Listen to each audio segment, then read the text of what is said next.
Era il 21 settembre del 1990 quando in questo luogo fu barbaramente ucciso dalla mafia il magistrato giudice Rosario Livatino. Siamo venuti qui per constatare come quanto aveva detto il prefetto di Agrigento è stato realizzato. Ecco, la stele è stata ripristinata, domani 21 settembre verrà aperta ed è stata interamente incollata, è stato fatto l'impianto di illuminazione, quindi qui sarà un luogo illuminato e anche l'impianto di sorveglianza. Ecco quanto ci ha confermato il prefetto, che sentiamo ai nostri microfoni. Sono contento, su questo c'è un impegno veramente, c'è una grossa sensibilità, una grossa attenzione. Tutti coloro che in qualche modo sono stati chiamati a collaborare per una ricorrenza nella maniera più degna possibile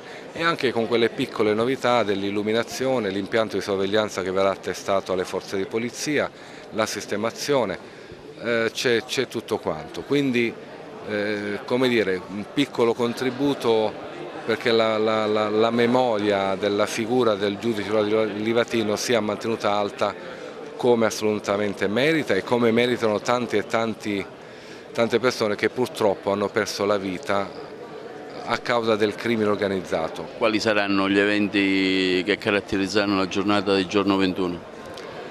Ma il giorno 21 principalmente è la messa che si celebra a Canicattì e poi l'atto di commemorazione alla stele Livatino.